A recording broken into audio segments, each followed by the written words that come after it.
I am joined in the studio this morning with some very special guests from the Dubois County Health Department. Please welcome Dr. Ted Waflart, Ann Spaulding, and Shawn Werner. Good morning, everyone, and welcome to the studios. Good morning. Thank you. Thank you for having us. I know there's a lot of people out there that have a lot of questions. 2020 has not been the best of years so far, but we are trying to get through everything. And as Indiana moves into what they're calling stage 3 on their back on track, it's a good idea to have you guys in here to maybe clear up any questions people have out there. I know in 2020, especially with social media, there's a lot of information. Not all of it's true information, unfortunately, that is out there. So hopefully we can kind of clear the air. Hopefully some of your questions will be answered this morning. That's why we've brought in some of the professionals here from the Dubois County Health Department. First of all, what symptoms, if we talk about COVID-19, let's start off with what symptoms are we looking for? Because there is a lot of information out there. This is Dr. Waflart. The symptoms of COVID virus may appear anywhere from 2 to 14 days after somebody's been infected. The main symptoms are cough, shortness of breath or difficulty breathing, fever, chills, muscle pain, sore throat, or a new loss of taste or smell. These have for quite a while been the main symptoms, especially the first 3 I mentioned, the cough, shortness of breath, and fever. Though at first that's all we talked about, and then we started learning there are even more symptoms. There are also some rarer symptoms, gastrointestinal symptoms such as vomiting and diarrhea. But what we've been learning is symptoms can be anywhere from very mild, like a runny nose, and you think you have a sinus infection. Those kind of symptoms have turned out to be COVID virus. So it's a wide range of symptoms. Now, if I have some symptoms that you've listed, or if I just feel sick, what should I do? Well, the main thing is if you feel sick, you should stay home. Most people with the virus have a mild illness and they can recover at home without medical care. I mean, that's most cases. Do not leave your home except, to get medical care. And don't visit public areas. You should take care of yourself. I mean, keep well hydrated, eat well, sleep well, rest well. Stay in touch with your family, your doctor especially, you should stay in touch with in case you need to go there. And if you do decide to go to the doctor because you're not feeling that well, call ahead, let them know you're coming in. Take over-the-counter medicines for comfort like Tylenol, acetaminophen. That's one thing. And then the main thing is if you would start getting very ill, especially if an emergency, really having trouble breathing, pain in your chest, if you really think you're having an emergency, then you need to get immediate medical attention. Avoid public transportation, taxis, and ride sharing.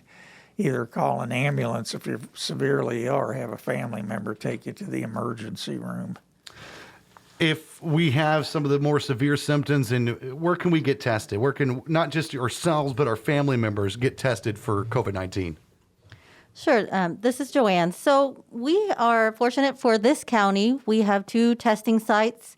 One of them is the OptumServe Health Services has partnered with the Indiana State Department of Health. That testing site is located at the Jasper National Guard Armory. You must register. Testing is done by appointment only. There is a screening process you can do online through the lhi.care/COVID testing/ or you can call by phone, and that number is 888-634-1123. So there is a series of questions that you'll be asked in order to see if you meet that criteria to be tested. Our other testing site or facility is Memorial Hospital. I do want to let everyone know, beginning Monday, Memorial Hospital's alternative screening site, which is located on 2nd Street, they will close and they will be redirected to Memorial's Urgent Care Center in Huntingburg. Okay, let's say we get tested. What kind of turnaround can we expect on results? So we have seen an average of 2 to 4 days turnaround. Memorial Hospital, usually we have seen the positive cases come through with the results in 2 days, but on average 2 to 4 days turnaround time. Are they able to do the 15-minute test? Memorial Hospital does have the ability to do conduct the 15-minute test. However, these tests are usually reserved for those emergency bases like surgeries. Okay. All right, next question here, because obviously today is the beginning of the Back on Track Indiana, stage 3. We've had obviously a lot more testing as of late, and the state's starting to reopen as well. So how can we definitely know that what the reason is for the increased cases that we've seen here locally and across the state? That's a difficult question, and very early in this stage, it's kind of almost impossible to tell exactly what's causing the increase. So we can, let the public know that we're going to very closely monitor those numbers and also be in daily contact with the hospital to make sure they can still continue to offer the patient care that they need as we move forward. Now, obviously, with the increased testing, and I find this, for me personally, one of the scarier parts is this asymptomatic people out there that are positive COVID-19 and have no idea. So with that, people, how do they not get ill? I mean, try to explain the asymptomatic, I guess, to people that may not understand some of the medical terms. Right. Well, it's possible for people to get this illness and never be symptomatic. I mean, they can go through a whole course and never have one symptom. Also, people can go through it with such mild symptoms they don't even pay any attention to it. In fact, I wouldn't be surprised if most cases aren't like that. So somebody can get tested and be positive. Maybe they were tested because they were a close contact, or they had some reason they needed to be tested. They aren't sick at all, but they do test positive.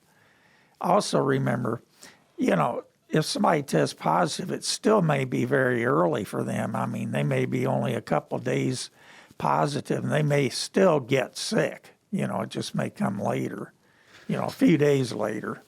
When is the virus, or has it peaked? But when is it expected to peak here, Dubois County or the state of Indiana? Right. That's a hard question to answer. I tried to answer that 3 or 4 weeks ago, and I was, I think, wrong. I was a bit off. I tried to use my best judgment. But to study when a peak is, I mean, there's all kinds of formulas that are used, that biostatisticians and epidemiologists use to predict peaks. But a lot of times it's just a guess. The way I'm looking at it now, it looks like the state of Indiana, it has peaked. I mean, if you look at the daily curve, it seems to be dropping off. I always felt like our county was following what the state was doing. Until the last week or so, we've had a spike. We've had a cluster of people who were tested and more positives than usual. But again, I looked at that today, and the spike seems to be over. We're kind of back down, I believe, where we were. So I know I'm talking a lot about it, but I think we may be past the peak. I'm hoping. Okay. Let's talk about one of the more, I guess, controversial things about this whole thing over the past, not just here, but across the nation, is the wearing of masks. As you go out in public, as you go to the stores that have reopened, you see a lot of people doing what's right and doing what they're supposed to and wearing masks, but you still see a lot of people not wearing a mask. So from the professionals, you guys, when I wear a mask and others do not, who am I protecting? Okay, when you wear a mask and others do not, you're protecting the other people. Mm-hmm. Now, you're probably getting a little bit of protection for yourself by wearing a mask, but the main way a mask works, now we're talking about the cloth mask. Okay. We're not talking about the N95 mask, which hospital workers use. That's a totally much more efficient mask, and it does protect the individual who's wearing it. The cloth masks are more for protection of other people because we feel like the virus spreads by droplets. Mm-hmm. And if they're droplets coming from your nose, your mouth, as you speak, talk, cough, sneeze, they're stopped at the mask, and that keeps them from going to other people. On the other hand, those people not wearing a mask, if they cough, sneeze, and that, it can come and land on your mask, which, yeah, you'd say, well, I'm protected too, it's on my mask, but it's going to eventually inhale that through the mask. So there's much more protection for the person who's not wearing the mask, being protected by the person who is wearing the mask. So in a perfect world, everybody would be wearing a everyone mask. should be wearing a mask. Along with the mask, the 6 feet social distancing recommendation. Talk a little bit about that. Okay. When the SARS pandemic hit in 2003, researchers concluded, there was a fair amount of research done at that time, and they concluded that the droplet spread from the SARS was about 6 feet, and therefore if you stood at least 6 feet apart, you'd have pretty good protection from getting it from somebody else.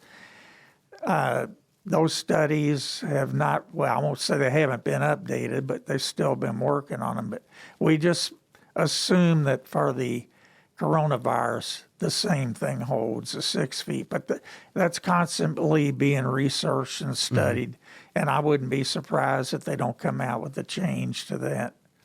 So if we must social distance, what are the best practices on checking on the needs of family and friends and loved ones and maybe even neighbors? Sure. I can answer that. So, yes, it is extremely important to stay connected and check in with your loved ones, make them feel special but still stay safe. There's a number of creative ways that you can reach out and support those that are trying to shelter in place or social distance and stay at home by, calling them often, send them a text. We have a lot of technology, so FaceTime, online chats, anything you can do to really connect with them is important. So send them a card through the mail. But it's also important to ask them how they are doing and find out what their needs are. If they, have any needs for meals or medicines. So for your family and loved ones, or even neighbors that you are aware, I think this neighbor may not have family or someone close to them to reach out to them. I think that social piece, just because we're social distancing, we still need to be social and reach out to each other. Now, I don't know why it took something as big as COVID-19 for us to learn that hand washing and personal hygiene is important, but this is something we should have been doing, forever, but especially now in this type of environment. How important is personal and hand hygiene for everyone out there? Sure. So regular hand washing is extremely important. I think that it's one that is maybe kind of downplayed or overlooked, like, oh, really, I do get a lot of questions, or we get a lot of questions on, how important is hand washing? So I think the important thing is the technique of hand washing is to really get in between your fingers and at least for 20 seconds with warm water and soap. And, like Dr. Waflart had said, we believe that the virus is spread through respiratory droplets. So if it's, if you're touching your face and things with unclean hands, the virus can enter your body and get you infected that way. So again, just that personal hand hygiene, washing often before you eat, whenever you come into your home. I think it's important to continue to wash your hands. There's really no such thing as washing your hands too much in this case. Not in this case, correct. As you look on social media, you know that there's a lot of people out there that obviously don't work in a medical field, so they don't know the laws that govern those that have chosen a medical career. And again, maybe try to explain why the public is, a lot of people are asking, why aren't they being informed about where these people that are testing positive, where they are, where they work. Try to explain why that information is not available to the public, and there's a reason for it. Sure. Well, we have released information before on places positive cases have been. Our information released is based on the investigation process. During that investigation process, patients are interviewed and asked, have they been in close contact? And again, that close contact is being in direct contact with someone within 6 feet of 10 minutes or longer. And so that's something we really want to narrow down and see the possible exposures. But we still must remain in compliance. There are privacy laws. These aren't made up. HIPAA, Health Insurance Portability and Accountability Act of 1996. We're not able to disclose specific healthcare or specific information to the public. It's just to keep that privacy for that individual. But we do appreciate the community's willingness to respect that individual's privacy. And I think in this case, this is another example of no news is good news. If you've not been contacted by the Dubois County Health Department or some of the official in that case, then you have not been exposed to that individual. Sure, absolutely. In regards to the ongoing issues with the meat processing plants, obviously here locally, Far Best Foods, but Tyson Foods as well had well over 500 positive cases. Can the COVID-19 virus get transferred to animal meat and then consumed by humans? So in discussion with the Board of Animal Health, there's really no evidence at this time that COVID-19 has been found in the animal meat products. This is probably because of the poor survivability of the virus on the surfaces, and also, based on the information of this virus thus far, it seems even, unlikely that it's transmitted through food. But they're going to continue to do investigation for the future just to make sure that that's actually the case. Are there studies showing signs that children actually are contracting the illness through their digestive tract? Yes, there are some studies that indicate or suggest that there are people, children, or anybody, who are getting this virus through their digestive tract.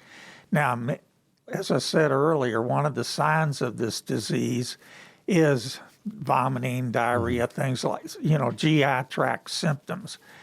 And that doesn't mean they got it through the GI tract. There's a lot of illnesses. We get flu and things every year that generally is a respiratory, we get it through the respiratory tract, but we develop other symptoms besides. Now, that having been said, there have been some studies, as I said, that suggest that you may be able to get it through the GI tract. Should we be concerned about meat products that have been contaminated? Okay. And that's one of the main concerns. People are thinking, well, if you're getting it through the GI tract, are you getting it through contaminated meat? Well, as Shawn said, there's no evidence that it gets into the meat. But, a person could, after they purchase meat, unwrap it, and if they don't have washed their hands and done proper care of handling that meat, they could contaminate it. Okay. It could get contaminated afterwards. But if you cook the meat properly at the right temperature, then I wouldn't think that should kill any virus. So I wouldn't worry about through the meat. I'd worry more about through fruits and vegetables that haven't been properly cleaned. Yes. It could get on the surface of them and get into the person. As far as the Dubois County Health Department is concerned, how often are you guys in contact with the hospital, nursing homes, and other places where people really have to be grouped together? Yeah, so we work collaboratively with nursing homes, hospital, EMA, and over probably 40 different ESFA partners on a daily basis. So we cover anything from testing to PPE to CDC guidelines and kind of anything in between that we need to discuss. And we're very grateful for these partnerships that we've built. And, we'll continue to focus on the health and wellness of our community and make that happen. What other information do you think the public needs to know about the health department of the county's efforts during this COVID-19 pandemic? Well, the main message that we've been pushing all along, and we can't say it enough, so I don't mind repeating it again now that I've got the chance, but wear a mask, practice social distancing, wash your hands, stay home when you're sick, and if you do get sick, don't go to work. Now, another part of the question, you ask what we think the public might want to know about the health department. Well, I want them to know that I'm very proud to work at our health department. Our people are just unbelievable. They can wear many different hats, and they jump in and take on tasks. I mean, in a normal time of the year, everybody at our health department will be doing their regular jobs. I mean, Shawn will be doing environmental stuff.